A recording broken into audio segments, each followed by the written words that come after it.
Hello, everyone. I'm Jamie Flinchbaugh, host of People Solve Problems, and I'm here with Andrea Jones of AJC. Really glad to see you. Welcome to the show. Thanks, Jamie. Appreciate your having me.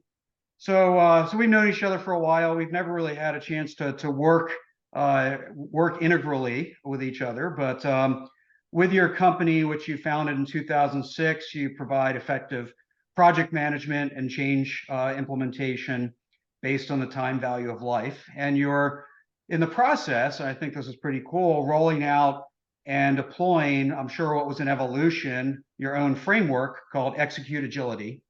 That's quite a mouthful. I think I almost need practice to say that, three times fast. But yeah, why don't you start just by telling us a bit about the framework, but I'd also like to hear how it came about.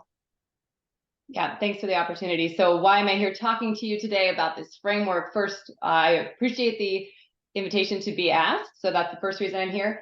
Definitely have some content to share in the framework, but I'd like to open with a story, and that gets at that why. So when I was at Intel in my first job, I'd say this is around April of 2002. I was a process engineer in the factory. I wore a bunny suit. I carried a pager. I was called at 2 a.m. on Thursday night and 7 a.m. on Saturday morning. We had to be in the factory fully dressed in said bunny suit by 7 every single day. Didn't leave till about 6:30 p.m. most days. It was a lot of work. Great place to learn business, to learn operations, to learn project management. And I was in a particular group called Copper Polish at the time. And I remember I had done my first white paper. And this was, we were responsible for maintaining large pieces of equipment, that semiconductor processing wafers would go through.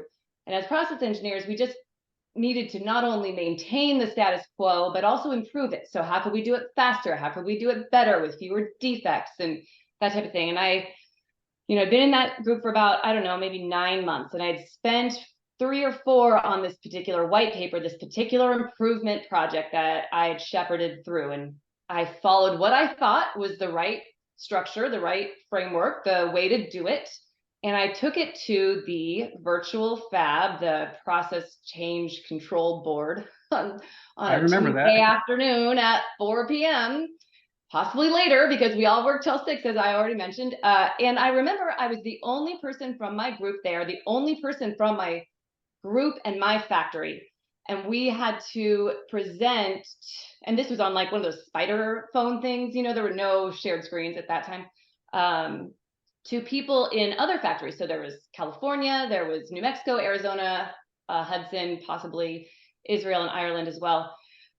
And I shared my white paper. I had emailed it out ahead of time. And this one person, I don't remember his name, he cut me anew. I mean, he just laid into me. I didn't do it right. The results were all wrong.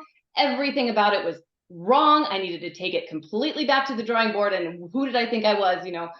I remember standing in that room, holding it together. I didn't know this person. I couldn't see this person. Nobody could see each other except for the people in the room, all eyes glued on me. And I'm like, Right. oh my gosh. So thankfully he stopped at some point and I just left and went straight to the bathroom and probably broke down. But I remember thinking, if there was a framework or an expectation that I had to meet, why the heck didn't anybody tell me about that ahead of time? Like, why is it that I'm left to figure out what to do, prioritize all this? Like, there should be, if there is an expectation, please articulate that and I will meet or exceed it, I guarantee. And I think that happens way too often in business. Leaders have expectations of their team to implement the right work, the most important work, to get it done effectively, efficiently, and be accountable to themselves. And they don't give their team any kind of framework or operating model in which to do this. It's just figure it out yourself. And then they get mad. Then they get mad when it's not done. And it's like, that's just not right. Because it's not right because, I went home that day and I was devastated. Right. And it affected me clearly 20, however many years later, it still affects me. I remember it distinctly.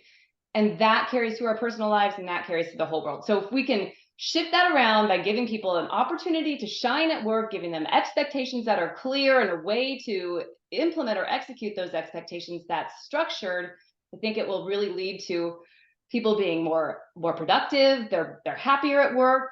They're getting things done, so the leaders are happier, and then they can go on to live more productive and happy lives. So that's kind of how I founded the business.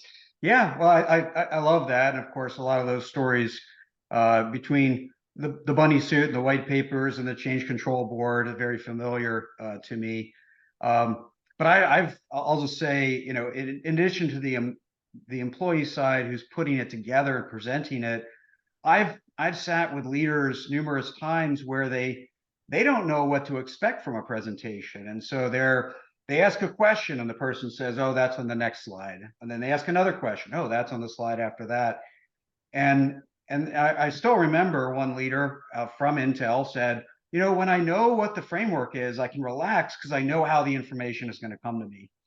And so just having that common framework can be incredibly useful to people because we don't have to worry about how to process the information. We only focus on what the information is. So yeah, like a lot of entrepreneurs, sometimes our own pain points are the source of founding a business. So Yeah, as with absolutely. your So, you know, that kind of gets back to the framework, right? So the framework, to your point, encompasses prioritizing work that's impactful to the business. That's really the first thing that needs to be done. It's done at the leadership team level. And we finished with a customer this month, actually, where their IT team was being asked to do things from 3 different business operating units, as well as sales and marketing and HR and all of the support services within the company, accounting. And within their own department of IT, they're expected to prioritize what's important to the overall business. And then they're expected to execute on those things. And they were finding it very challenging in both regards, unable to prioritize and unable to execute. And so this framework that we have starts with the prioritization. And to your point, lists out all of your opportunities, considers criteria that are impactful to the business today. And the framework includes a reevaluation every quarter, more if necessary, but at minimal every quarter. And then we score all of the opportunities against this impacting criteria. So they're relative to each other, they're scored for impact. So that's step 1. And then we pull together a cross-functional team and we run Agile sprints. We use Agile Scrum. What's different than traditional Agile Scrum, however, is most of the time when you're doing software development or new product introduction using Agile, you have fully dedicated cross-functional teams. So you have your marketing person 100%, 40 hours a week. You have your developers 40 hours a week. You have your procurement people 40 hours a week, whoever it is that's necessary in that particular project. And that's unrealistic for mid-market companies. They really can't afford to hire or assign their staff 40 hours a week on any project. Usually the team will have maybe 4 to 10 max hours to spend on incremental improvement project work because they're also the team that answers the phones and talks to the customers and enters the invoices and, you know, fixes the server and all those things. So the Agile framework that we use understands that, and we still run sprints and we still document, okay, here's the first priority that came out of our prioritization. This is what we're going to work on. We've got a cross-functional team of stakeholders who cares about this or can impact it in some way. List out the tasks. The team self-designates what they're going to commit to in 2 weeks. We start with a 2-week sprint, like that's pretty typical. And then we hold them accountable every day. What did you get done yesterday? What are you doing today? What roadblocks did you encounter? If it takes up to the 15 minutes, we stop the meeting, we'll troubleshoot offline. We facilitate that as the project manager of that type of work. And then we showcase results every 2 weeks. So to your earlier point about the framework with the leader, leaders really don't want to micromanage. I have found they don't want to. The reason they often do is because they aren't confident people are getting things done. However, if there was a framework where everything people were doing was documented and every other week you had a review for 30 minutes where they were telling you exactly what they got done and of the things they didn't get done, why they didn't get it done, and how they were going to improve to get it done the next time, you can relax. You don't have to micromanage them. They're doing it themselves. And there's a framework in which they're operating that they don't have to guess. They don't have to guess when they're going to be accountable. They don't have to guess when they're talking about their troubleshooting and their issues. They know it's coming the next day. Good, and I'd say world-class companies encompass some version of this, some version of a huddle. You know, at Intel, it was the daily pass down. We knew we could get things out at pass down every day. A lot of operational companies do this. It's not new. But what's different is you're doing it with a cross-functional team on a specific initiative that's important to the business.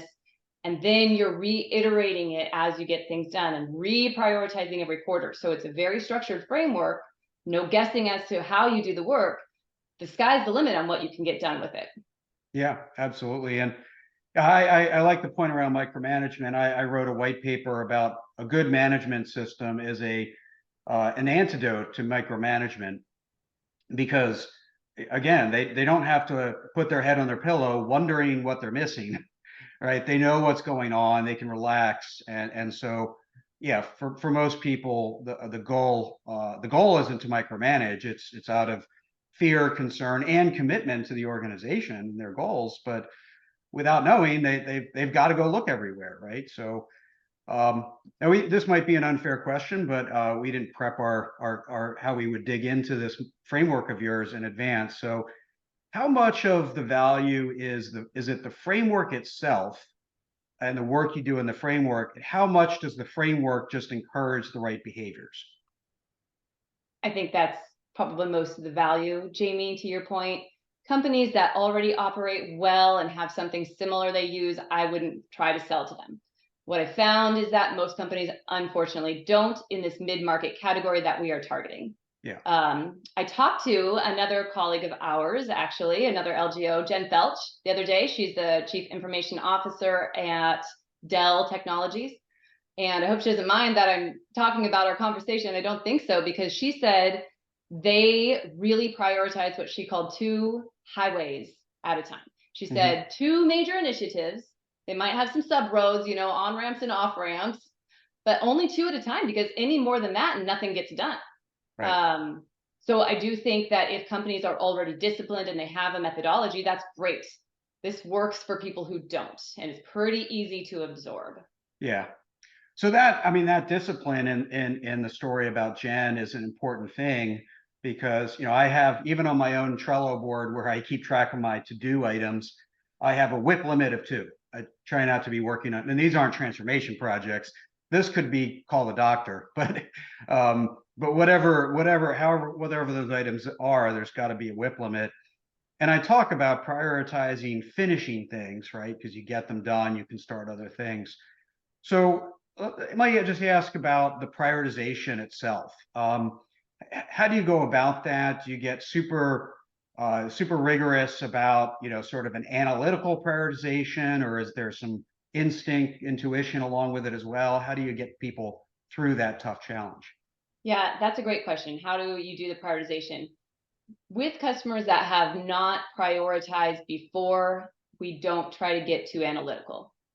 So it's literally give us everything on your mind. So you and I have done Working Genius, topic for another day, but we start with that big picture. What are the opportunities here? What are all those things you'd like to have done? Because often a leader in the middle of a quarter will come up with something new, throw it right over at their team. Their team all of a sudden has to stop everything they're doing to consider it.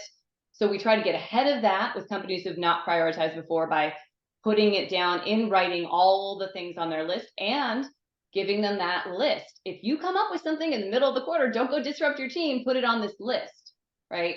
So it's first brainstorming, and then it gets into that discernment discipline of how to analyze it. And again, we use criteria that the business comes up with. And if they don't have any, we'll give them some. Increase your top line revenue, reduce your operating expense, maintain your good people. Those are 3 pretty generic categories, but most businesses could get behind them. And then we do, however, we've found over time, there are a couple considerations we do bring up. One is seasonality. So we worked for a company, they were an HR services firm. There was no incremental improvement work that happened in Q4. Right. And you can imagine all hands on deck doing benefits analyses for their customers. They did not have the bandwidth. Okay, great. So anything in Q4 was off the table. So we had to consider that. The other one is regulatory. So we've done quite a bit of work in biotech. If there is something you need to do that the FDA says, we will shut you down if you don't do this thing. Unfortunately, even if there really isn't a huge business impact, that's binomial make or break, you got to do it. Right. So we do offer that level of sort of detailed analysis over the business impact. Yep. But it's not supposed to be super sophisticated. It's supposed to be just get this going, and we'll improve it over time as well. Yeah. And that's, there's an old phrase of where there's no standard, there can be no improvement. And so, yeah, you just want to get a standard in place for how we prioritize and execute. And then, okay, well, that's our baseline. We'll get better from there as they go forward. So, I love that. And the seasonality too. It's nice to have rules, because when people just say, oh, we're busy, let's not improve, as opposed to, no, we're deliberately going to turn it off so we can get this other work done, and then we'll deliberately turn it back on. I think I always prefer being a little more conscientious of that than just I'll say hope we pull ourselves out of the quagmire. Yeah. And here's a personal analogy I think would resonate. A lot of people, when it gets closer to maybe the holiday season, they might slack off on their regular exercise program. And they know they're going to do that, right? But then come January, they're back on the program. They're going back to their classes. And I'm that person. I really like accountability of being around other people. I think it helps most of us. I know it's not everybody. Right. But again, we tried to build in those things that work with human nature and what we've learned from our time doing change management, so that we can deliver a product and a methodology that will stick. Awesome.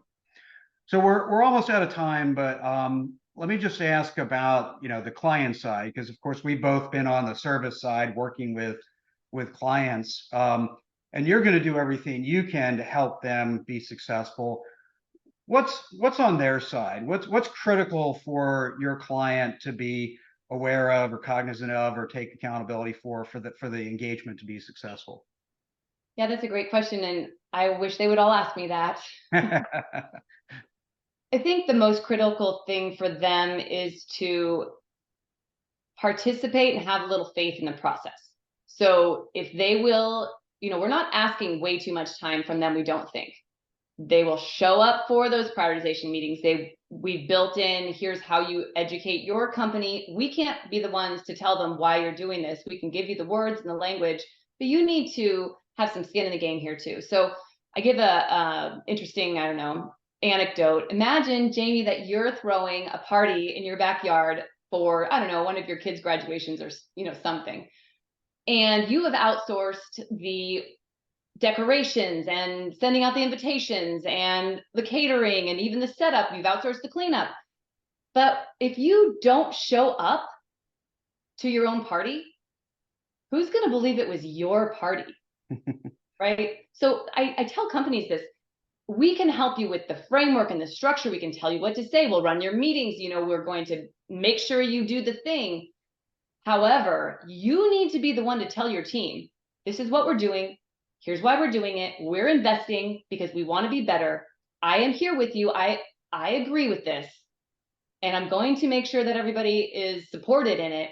But I'm the one saying that. I'm not outsourcing saying that. Nobody's going to believe me that this is what we really want to do if I don't actually say it myself. Yep. Fantastic. And we are in fact preparing for a college graduation party that we're hosting. So quite a few months away, but it is on my calendar, so I'll do more than show up. So good. So thanks so much for sharing your story, your model, your framework, and what you're doing with your clients. We'll obviously in the show notes there'll be links so people can find you if they're interested in learning more, and I hope there's some nuggets people can take away to make their own organizations better as well. So thanks for joining us. Thank you so much for having me. Thanks for listening to the People Solve Problems podcast. Let's keep the conversation going. Visit jflinch.com for more episodes and other content. And continue to join us on your podcast app, of course. We greatly appreciate your feedback through reviews and ratings. Consider expanding your understanding of problem solving with Jamie's book, People Solve Problems: The Power of Every Person, Every Day, Every Problem. Available on Amazon. Until next time, keep learning, innovating, and solving problems.